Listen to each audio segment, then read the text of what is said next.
नाज़रीन, बदीन में federation of Khwaja Shia असना अशरा जमात पारां नौजवान नस्ल के तैलीम के मुख्तलिफ़ शोबन बाबत आगाही ॾियण लाइ तकरीब मुनक़िद कई वई, जंहिंमें कराची से ताल्लुक़ रखंदड़ शागिर्दनि ऐं शागिर्दियाणियुनि तोड़े वालिदीन भी शिरकत कई। उन हवाले से वधीक तफ़सीलुनि लाइ पेश आहे मेहरान टीवी के रिपोर्टर दीदार मलाजी की रिपोर्ट। बदीन जेमखाना हॉल में फेडरेशन ऑफ ख्वाजा शिया असना अशरी जमायत जिला बदीन पारां पेशावानी रहनुमाई जी एक अहम तकरीब रखी वई, जंहिंमें कराची का आयल माहिरनि शागिर्दनि ऐं शागिर्दियाणियुनि सां गॾु वालिदैन जी काउंसलिंग कई।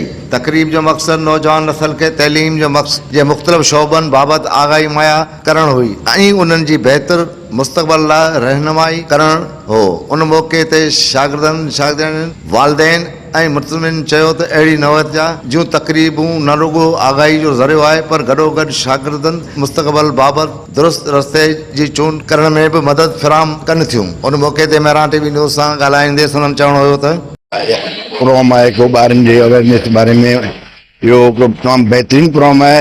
इन्हनि मां असांजे ॿार जेके आहिनि उहे काफ़ी जेको हासिलु कंदा, उन्हनि खे इहो सोचण जो मौक़ो मिलंदो त उहे पंहिंजे फ्यूचर खे ठाहिण लाइ पंहिंजो प्लान कनि, जे कहिड़ी फील्ड हुन लाइ बहितर थींदी। उन जे सिलसिले में जेका इहा काउंसलिंग आई आहे उहा आहे। हिन खां अॻु में कराची में हिकिड़ो बहितरीनु प्रोग्राम थी चुको हो, अॼु हीअ हुनजी हिकिड़ी कड़ी आहे ऐं तमामु बहितरीनु प्रोग्राम आहे ऐं असांजे ॿारनि जे लाइ इहो सुठो आहे। असां सजेस्ट कंदुसि त हिन क़िस्म जा प्रोग्राम जेके बदीन में अञा बि वधीक थियण घुरिजनि। इहो सिखियो है कि जाम मज़ीद अहिड़ियूं फील्ड्स आहिनि जंहिंमें ॿार पाण खे इम्प्रूव करे सघे थो ऐं अहिड़ियूं मज़ीद फील्ड्स आहिनि जंहिंमें ॿार पाण खे अञा सोशलाइज़ करे सघे थो। ऐं असां इहो सिखियो है कि न मेडिकल एंड इंजीनियरिंग एंड इन्हनि जे अलावा भी फील्ड्स आहिनि जेके छोकिरियूं उन में अप्लाई करे सघनि थियूं। छोकिरियुनि लाइ बि मज़ीद सहूलियत आहिनि ऐं छोकिरियुनि लाइ उहे फील्ड्स भी आहिनि जंहिंमें हू पाण खे सोशलाइज़ करे सघे थी। असां बि चाहियूं था त ख्वाजा क़ौम तरक़ी करे। असां पंहिंजे ॿारनि लाइ जेको सो ही कैरियर काउंसलिंग जो प्रोग्राम अरेंज कयो आहे। 8वीं क्लास खां वठी इंटर ताईं। छा इन खां क्लास खां पोइ ॿार पंहिंजे लाइ मुस्तक़बिल लाइ फ़ैसिलो करे थो उन कहिड़ी फील्ड में वञिणो आहे, बिज़नेस में वञिणो आहे, कॉमर्स में वञिणो आहे, डॉक्टरी में वञिणो आहे, इंजीनियरिंग में वञिणो आहे या कंहिं ॿी फील्ड में IT में वञिणो आहे।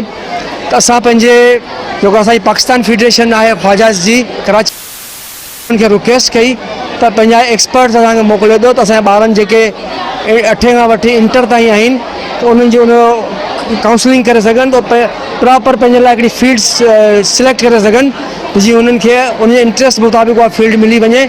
हिकिड़ो करियर काउंसलिंग जो इवेंट हो जंहिंसां ॿुधाइणो हो कि जेके फील्ड्स आहिनि जीअं अॼुकल्ह मेडिकल ऐं इंजीनियरिंग फील्ड आहिनि, हुननि खां अलावा बि इलाही सारी फील्ड्स आहिनि जीअं सभु मेडिकल एंड इंजीनियरिंग खे ई सभु प्रायोरिटाइज़ कंदा आहिनि। त हिते इलाही ॿियूं फील्ड्स आहिनि जेके इलाही ज़्यादा इंफॉर्मेशन प्रोवाइड कनि पिया एंड स्टूडेंट्स खे लर्निंग जो हिकिड़ो अपॉर्चुनिटी प्रोवाइड कनि पिया about different fields apart from medical and science and so yeah it was a very good event. हिन सां इलाही ज़्यादा असांखे नॉलेज मिली लाइक इलाही ज़्यादा डिफरेंट आइडियाज़ क्रिएटिव्स।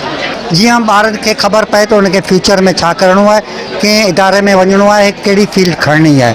उन जा माइटनि खे बि इहो ई शइ वञे त जंहिं तरफ़ ॿाहिरि जो रुझान हुजे उन तरफ़ ई ॿारनि खे वञणु घुरिजे, जीअं ॿार फ्यूचर में वञी पंहिंजो सुठो मुस्तक़बिल करे सघनि।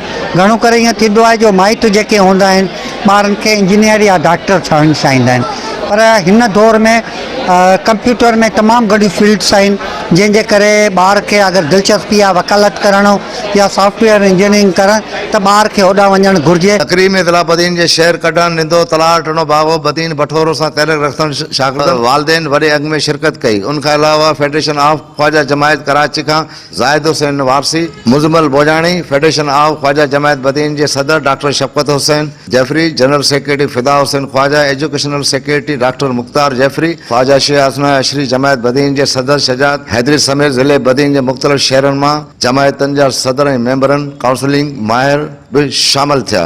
कैमरामैन ज़ुबैर जूनियो साण दीदार सिंह मल्ला, मेहरान टीवी न्यूज़ बदीन।